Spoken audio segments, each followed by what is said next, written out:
কেমন মুসিবত ঈমান আনার কারণে সাহাবায়ে কেরামের উপরে বর্তাইছিল রে মুসলমান ঈমানদার আল্লাহর গোলাম।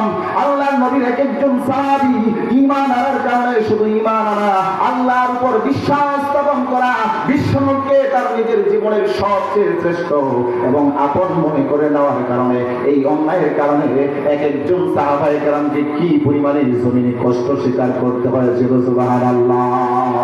আল্লাহর নবীর একজন সাহাবী, যেই সাহাবী তখন মুসলমান হন নাই, মুশরিক ছিলেন, এই সাহাবীর নাম তখন ছিল আব্দুল্লাহিল উজ্জা।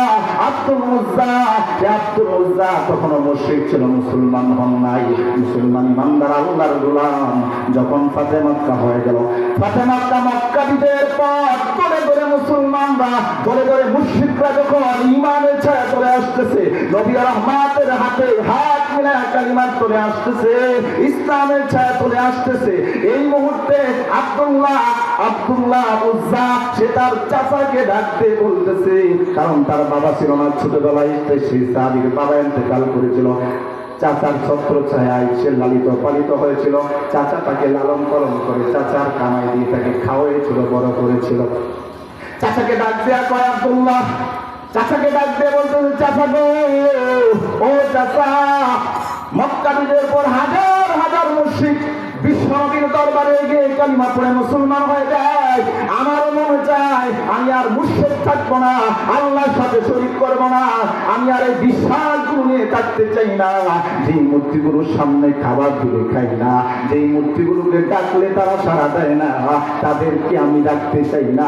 আমিও চাই, আমারও মনে চাই কালিমা পড়ে মুহাম্মদের দরবারে গিয়ে মুসলমান হয়ে জান্নাতে যাবো। চিৎকার দিয়ে বলেন না সুবহানাল্লাহ। যেই মাত্র আব্দুল্লাহ উজ্জা কথা বললেন, সাথে সাথে চাচা ডাক দিয়ে বলে, বাতিজা, তোর কত বড় সাহস!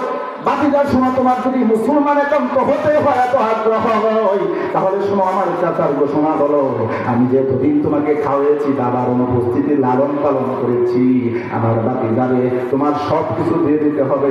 এমনকি বিদায়ের সময় তোমার গায়ে আমি জামাগুলো পর্যন্ত রাখবো না, উলঙ্গ করবো যদি মুসলমান হও। মুহাম্মদের দরবারে যাও। জোরে জোরে বলেন না নাউজুবিল্লাহ।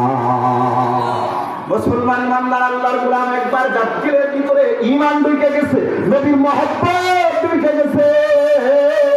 মুসলমান ইমানদার আল্লাহর গোলাম নির্যাতন কোন জীবন দিতে রাজি, কিন্তু ইসলাম আর নবীর মহব্বত ছাড়তে রাজি না। চিৎকার দিয়ে বলেন কথা ঠিক কিনা? এই মজাটা আমরা বুঝি না, এই মজা আমরা বুঝি না, কারণ প্রকৃত ইমানদার, ইমানের স্বাদ আমাদের দিলে হয় নাই। নাম কি হচ্ছে মুসলমান।